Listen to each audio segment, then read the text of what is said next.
Hello everyone, welcome back to my YouTube channel hashtag study. और आप सभी को पता है यहाँ पर आपको बीएड के lesson plan with unit plan, miniatures etcetera एकदम फ्री में प्रोवाइड करवाया जाता है। तो वीडियो में एंड तक बने रहें और वीडियोस अच्छे लगे तो प्लीज मेरे चैनल को सब्सक्राइब कीजिएगा एंड शेयर कीजिएगा।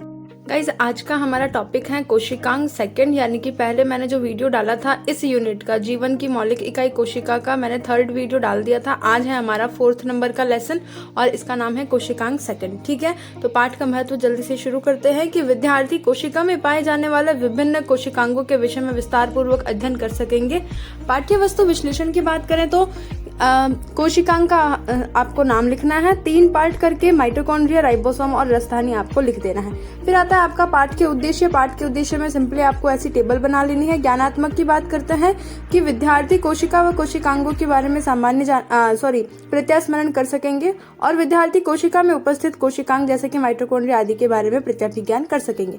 फिर आता है आपका अवबोध कि विद्यार्थी माइटोकॉन्ड्रिया की प्रणाली की व्याख्या कर सकेंगे और विद्यार्थी अपने पूर्व ज्ञान के नए ज्ञान से तुलना कर सकेंगे। फिर आएगा आपका ज्ञानोपयोग कि विद्यार्थी अपने दैनिक जीवन में इस ज्ञान का उपयोग कर सकेंगे और विद्यार्थी उच्च कक्षाओं में अध्ययन हेतु पाठ की सहायता ले सकेंगे।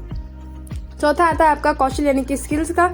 तो राइबोसोम से संबंधित विद्यार्थी चार्ट बना सकेंगे और विद्यार्थी माइटोकॉन्ड्रिया का मॉडल बना सकेंगे। शिक्षण अधिगम सामग्री सभी को पता है 2 प्रकार की होती है, सामान्य शिक्षण सामग्री चौक, डस्टर, रोलर बोर्ड और पॉइंटर, और फिर आता है विशिष्ट शिक्षण सामग्री राइबोसोम का चार्ट, राजधानी का चार्ट और माइटोकॉन्ड्रिया का मॉडल। फिर आता है आपका विधि और प्रविधि 3 प्रकार की होती है, प्रदर्शन, व्याख्यान और प्रश्नोत्तर विधि आपको लिख देनी है। फिर आता है आपका अगला पॉइंट जिसका नाम है पूर्वानुभव। पूर्वानुभव में आपको क्या करना है, विद्यार्थी कोशिकांगों के बारे में सामान्य जानकारी रखते होंगे। फिर आता आपका प्रक्रिया में बनती है 2 टेबल। पहली है आपकी प्रस्तावना की जिसमें 5 इंट्रोडक्टरी आपके क्वेश्चन होते हैं, जिसमें से पहला क्वेश्चन है आपका कि सन 1665 में कोर्क में किसकी खोज की गई थी, कोशिका की। कोशिका का नियंत्रण केंद्र किसे कहते हैं, केंद्रक को। केंद्रक व कोशिका झिल्ली के मध्य क्या पाया जाता है, कोशिका द्रव्य और कोशिकांग। दोहरे झिल्ली युक्त किसी भी कोशिकांग का नाम बताइए, माइटोकॉन्ड्रिया। और माइटोकॉन्ड्रिया के बारे में आप क्या जानते हैं, यह हो जाता है आपका आंशिक उत्तर। फिर उद्देश्य कथन की विद्यार्थियों आज हम कोशिकांग जैसे माइटोकॉन्ड्रिया, राइबोसोम आदि के बारे में अध्ययन करेंगे। प्रक्रियात्मक व्यूह रचना की बात करते हैं, आपको सिंपली वही वापस से सेकंड वाली टेबल बना लेनी है, जिसमें पहला आपका अधिगम बिंदु है टीचिंग पॉइंट माइटोकॉन्ड्रिया। विकासात्मक प्रश्न कि कोशिका के कुछ कोशिकांगों के नाम बताइए, तो गोल्जी काई, माइटोकॉन्ड्रिया, ईआर आदि। इनमें से कोशिका का बिजली घर किसे कहते हैं, माइटोकॉन्ड्रिया को। माइटोकॉन्ड्रिया की संरचना के बारे में आप क्या जानते हैं, यह हो जाता है आपका आंशिक उत्तर। छात्राध्यापिका कथन की बात करते हैं कि माइटोकॉन्ड्रिया कोशिका का बिजली घर कहलाता है और यह दोहरी झिल्ली युक्त होता है। बाहरी झिल्ली छिद्रित और भीतरी झिल्ली वलित होती है और ये वलय एटीपी बनाने वाली रासायनिक क्रियाओं के क्षेत्र को बड़ा बनाती हैं। फिर आता है कि जीवन के लिए आवश्यक विभिन्न रासायनिक क्रियाओं को करने के लिए माइटोकॉन्ड्रिया एटीपी यानी कि एडिनोसिन ट्राइफॉस्फेट बनाता है और एटीपी कोशिका की ऊर्जा होती है। माइटोकॉन्ड्रिया एक अद्भुत अंगक होता है यानी कि ऑर्गेनल होता है जो कि क्या करता है, इसके पास अपना खुद का डीएनए और राइबोसोम होते हैं, अतः यह प्रोटीन भी बनाता है। फिर आते हैं विद्यार्थी क्रिया की वही विद्यार्थी ध्यानपूर्वक सुनते हैं, समझते हैं तथा अपनी नोटबुक में नोट करते हैं। ब्लैक बोर्ड समरी की बात कर लेते हैं मिनिएचर्स में कि माइटोकॉन्ड्रिया को कोशिका का बिजली घर कहते हैं, इसके पास डीएनए और राइबोसोम अपना खुद का होता है। बोध प्रश्न कि कोशिका का बिजली घर किसे कहते हैं, माइटोकॉन्ड्रिया को। और माइटोकॉन्ड्रिया में कितनी कोशिका झिल्ली पाई जाती हैं, 2। अब बात करते हैं आपका व्हाइट मिनिएचर। तो व्हाइट मिनिएचर आपका इस छात्राध्यापिका कथन के लाइन पर यहाँ पर पेस्ट हो जाएगा। ठीक है, अगला आपका टीचिंग पॉइंट आता है राइबोसोम और राइबोसोम के हम विकासात्मक प्रश्न की बात कर लेते हैं कि एटीपी का निर्माण किसमें होता है, माइटोकॉन्ड्रिया में। माइटोकॉन्ड्रिया के पास स्वयं का क्या होता है, डीएनए और राइबोसोम। अब आता है कि राइबोसोम क्या होता है, यह हो जाता है आपका आंशिक उत्तर।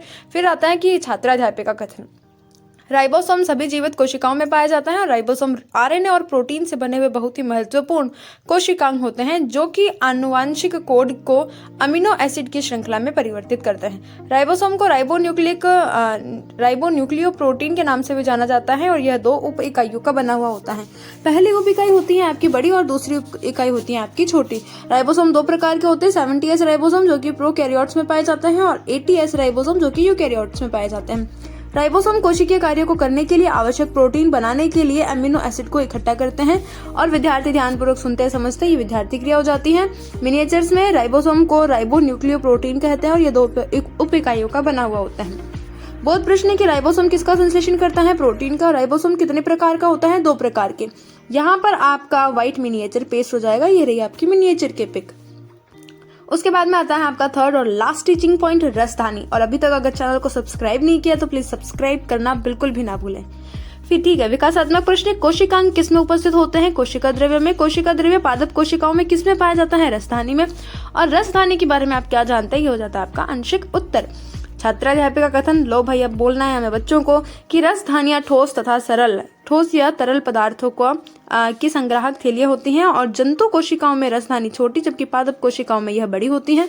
कुछ पादपों की कोशिकाओं में रसधानी का जो माप होता है वो कोशिका के आयतन का 50 से 90% होता है। पादप कोशिकाओं में रसधानियों में कोशिका द्रव्य भरा हुआ होता है और ये स्फीति तथा कठोरता प्रदान करती हैं। पौधों के लिए रसधानी में बहुत महत्वपूर्ण पदार्थ होते हैं जैसे कि अमीनो अम्ल, शर्करा और विभिन्न कार्बनिक अम्ल इत्यादि। ब्लैक बोर्ड समरी की बात कर लेते हैं कि रसधानियों ठोस और तरल पदार्थों की संग्राहक थैलियां होती हैं। यहाँ पर आपका व्हाइट मिनिएचर पेस्ट हो जाएगा। बहुत प्रश्न की बड़ी रसधानी किस कोशिका में होती है? पादप की कोशिकाओं में। और रसधानियों में कैसा पदार्थ भरा हुआ होता है? ठोस या फिर तरल पदार्थ। पुनरावृत्ति प्रश्न की बात करते हैं, एटीपी का पूरा नाम बताइए। एटीपी किसका रूप होता है? राइबोसोम को अन्य किस नाम से जाना जाता है? और राइबोसोम कितनी उपइकाई को बना हुआ होता है? और रसधानी का प्रतिशत कोशिका में कितना होता है? मूल्यांकन प्रश्न की बात करते हैं कि निम्न में से स्वयं का डीएनए किस में होता है? ऑप्शन दे देना। फिर आता है कि निम्न में से राइबोसोम का प्रकार क्या है? 80S, 70S या ए व बी दोनों? इसका आंसर ए व बी दोनों होता है। फिर आता है कि पादप कोशिका की रसधानी में खाली स्थान पाया जाता है, क्या पाया जाता है? और जंतु कोशिका की रसधानी का आकार कैसा होता है? छोटा होता है। और राइबोसोम प्रोटीन संश्लेषण नहीं करता है, यह कथन सत्य है या असत्य? तो इसका आंसर आपका असत्य होगा।